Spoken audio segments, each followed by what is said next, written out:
bien, bonsoir, bienvenue, pour la suite de ce webinaire, consacré à DxO, Photolab et plus particulièrement aux fondamentaux, c'est-à-dire, les outils de correction, d'exposition, de contraste, de micro-contraste et de couleur, qu'on va voir, un petit peu, plus tard avec, une autre image.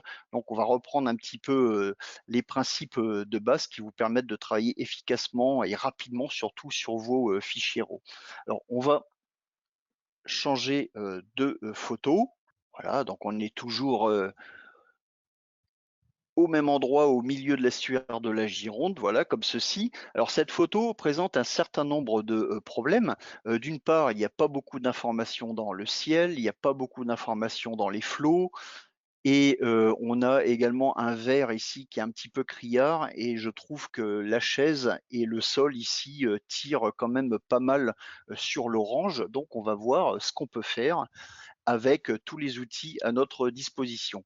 Alors du point de vue exposition, on est, pas mal. Si vous regardez, l'histogramme, tout en haut, on voit que celui-ci est quand même relativement bien, réparti. A priori, il n'y a pas de valeur, écrêtée. Vous voyez, si je clique sur la lune pour indiquer des valeurs écrêtées, des parties les plus sombres et sur le soleil pour indiquer, l'écrêtage des hautes lumières, on voit qu'il n'y a pas de problème particulier dans cette image. Ça manque tout simplement un peu de contraste et de pêche.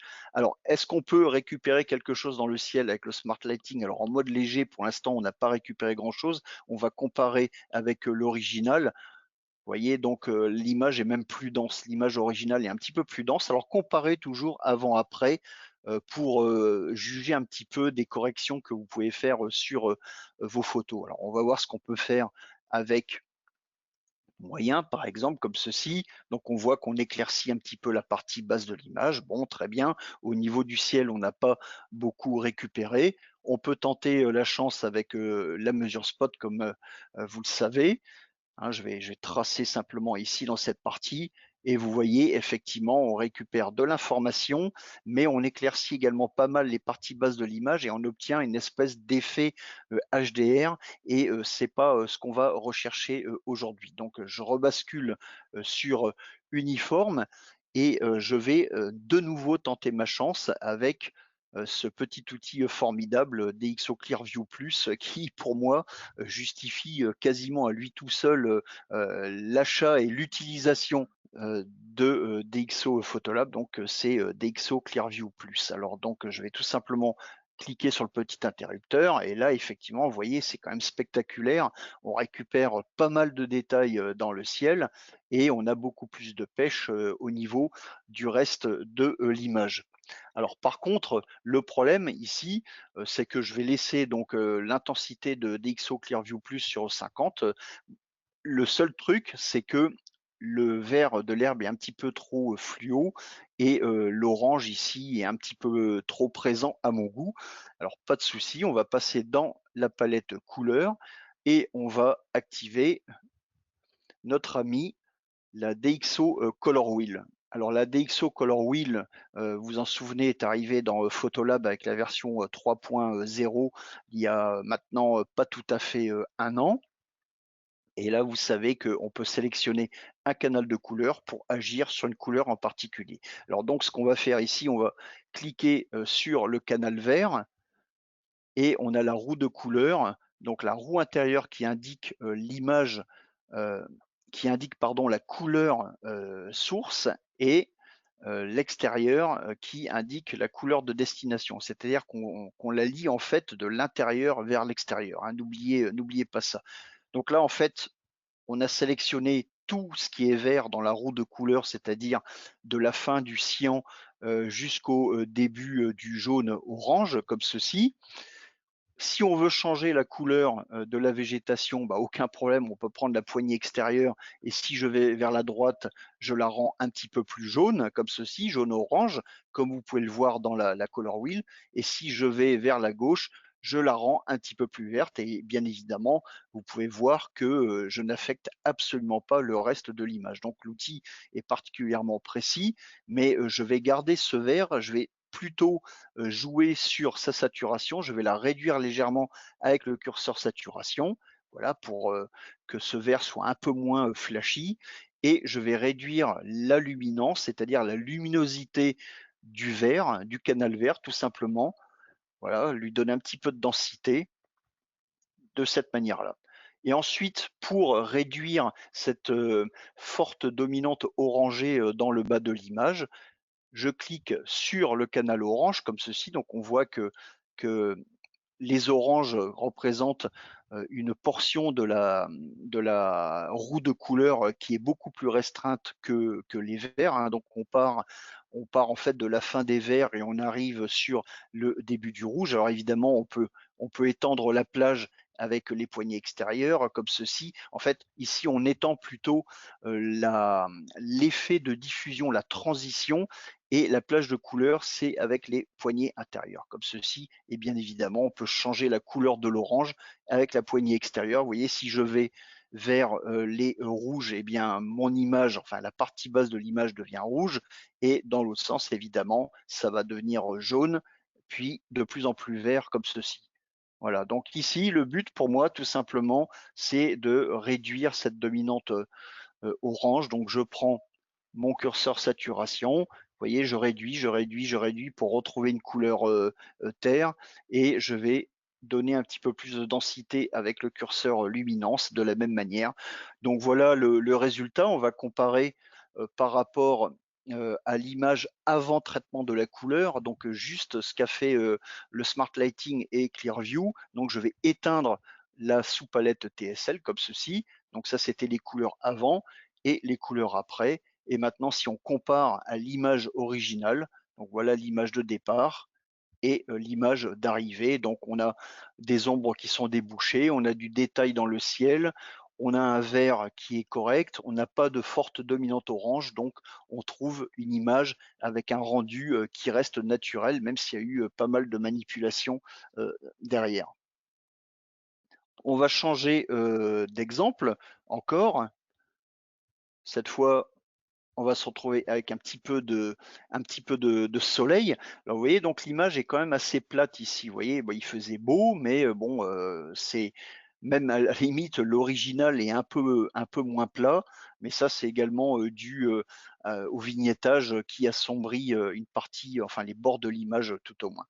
Donc là, si je retourne dans ma sous-palette DxO Smart Lighting, je vois que je suis toujours en mode uniforme léger, et je peux voir ce que je peux obtenir avec le Smart Lighting fort. Donc je clique dessus, voilà, je le sélectionne, et c'est plutôt pas mal, hein. J'ai un bleu qui est un petit peu plus dense, je récupère un petit peu d'informations dans les nuages. Vous voyez, si je pousse le curseur intensité, hein, je peux aller un petit peu plus loin, hein. On va éteindre le Smart Lighting comme ceci, avant, après. Donc là, déjà, c'est déjà pas mal. Évidemment, évidemment, on peut aller voir notre ami Clearview Plus. Vous voyez, donc là, si je l'active avec le réglage par défaut à 50, c'est plutôt péchu, c'est même un peu trop. Donc dans ce cas-là, il n'y a aucun problème, vous réduisez votre curseur intensité comme ceci, ça ira très bien. Et ensuite, ce que je souhaite faire, c'est rendre le ciel plus dense, plus présent. J'aimerais que l'eau tire moins sur l'orange, et j'aimerais également que les nuages soient un petit peu plus lumineux. Alors on va faire ça en temps normal, ça prend une trentaine de secondes à tout casser, et vous allez voir que c'est extrêmement facile, hein. Quand vous avez pris le coup, vous verrez que vous passerez d'un outil à l'autre extrêmement facilement. Alors, donc, on a dit rendre le ciel plus dense. Eh bien, on va retourner voir la DxO Color Wheel comme ceci, et on va sélectionner, bien évidemment, vous l'aurez deviné, le canal bleu pour le ciel. Alors, si je prends la poignée extérieure, évidemment, je vais pouvoir changer la couleur de mon ciel. Ici, je vais un petit peu plus vers les cyans. Bon, c'est pas très joli comme ça. Et de l'autre côté, je vais vite tomber dans le magenta. Alors, je vais rester bien sagement sur la bonne teinte, comme ceci. Je vais prendre mon curseur saturation, tout simplement. Je vais le déplacer assez loin vers la droite, aux alentours pardon, de 40. Alors, évidemment, là, c'est un bleu un petit peu flashy, mais on va réduire cet effet tout simplement avec le curseur luminance. Voilà, de l'autre côté, vous voyez, je rends mon ciel un petit peu plus dense et je vais peut-être quand même réduire un peu la saturation du ciel. Voilà, je vais rester aux alentours de 10 et maintenant on va éteindre le panneau, la sous-palette pardon TSL. Vous voyez, donc avant, après. Donc là, le bleu, il est un petit peu plus sympa, on se croirait presque sous les tropiques. Et maintenant, on va ajuster la couleur orange de la Gironde, de l'estuaire de la Gironde. Donc on sélectionne le canal orange comme ceci. Et là, même chose, on va réduire la saturation, on va réduire la luminance pour retrouver une couleur un petit peu moins criarde. Et ce qu'on peut faire éventuellement pour ajouter de la pêche à tout ça, on passe dans la sous-palette contraste et on va pouvoir ajouter du micro-contraste comme ceci pour vraiment donner du relief et de la texture au flow. Et si vous avez DxO FinPack édition Elite installé, vous avez également le curseur, l'excellent curseur contraste fin qui s'affiche dans la sous-palette contraste comme ceci. Et là, j'agis sur des détails d'un petit peu plus grande taille, et notamment, vous voyez, au niveau des nuages. Donc voilà l'image avant et après contraste. Alors j'éteins la sous-palette contraste comme ceci, donc avant et après. Donc on va peut-être un petit peu réduire les réglages comme ceci. Il vaut mieux forcer un petit peu les réglages et revenir en arrière. Vous voyez, vous jouez avec les curseurs un peu plus loin et je reviens en arrière et ainsi de suite jusqu'à ce que vous trouviez ce qu'on appelle le sweet spot, c'est-à-dire la partie, enfin le traitement pardon de l'image qui convient le mieux. Et un autre conseil que je peux vous donner quand vous lancez dans du traitement d'image comme ceci, c'est faites comme vous le pensez, et ensuite, à tête reposée, plus tard, le lendemain, revenez sur cette photo. Parce que là, vous allez vous dire à tous les coups, waouh, j'ai été peut-être un peu loin. Donc, n'hésitez surtout pas à revisiter vos corrections un petit peu plus tard parce qu'on sort de belles photos et puis dans l'enthousiasme général, on a tendance un petit peu à pousser les curseurs. On est tous comme ça, hein. On est tous comme ça. Et quelques temps après, on se dit, j'ai peut-être un peu exagéré, notamment quand on publie sur Facebook, ça se voit très bien. Les vignettes sont en tout petit et quand vous faites ça, eh bien, ce qui se passe, c'est que, regardez, c'est que plus vous réduisez la taille de l'image et plus l'effet, les corrections que vous appliquez paraissent exagérées. Donc, c'est pour ça que vous avez des petites valeurs de zoom. Ça sert exactement à ça, c'est de réduire la taille de l'image et c'est un bon truc également pour voir si on a été un peu trop loin dans ces réglages. Alors, il y avait une dernière chose que je voulais faire ici, c'était redonner un peu de luminosité dans les nuages. Donc, pour cela, je vais dans la tonalité sélective, je prends le curseur haute lumière tout simplement, et là je redonne de l'éclat dans les blancs de cette façon-là, et c'est quelque chose que je pourrais également faire avec la courbe de tonalité, par exemple, que je pourrais faire avec les réglages locaux de DxO Photolab, même de manière encore plus précise, notamment avec les points de contrôle. Enfin, tous ces outils vraiment qui sont là à votre disposition pour emmener vos images à un niveau de traitement, à une qualité de traitement idéale, hein, c'est-à-dire sortir vos photos des problèmes d'exposition, de la platitude de certains clichés parce que la lumière ce jour-là était pas top, etc., etc.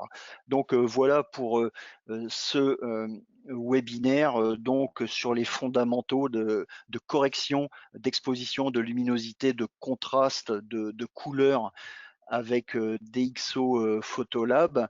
Je vous recommande vraiment, si vous ne connaissez pas le logiciel, tout simplement de télécharger la version de démonstration qui dure 30 jours. Et n'oubliez pas que vous avez très régulièrement des promotions également pour acheter les licences. Donc voilà pour cette session.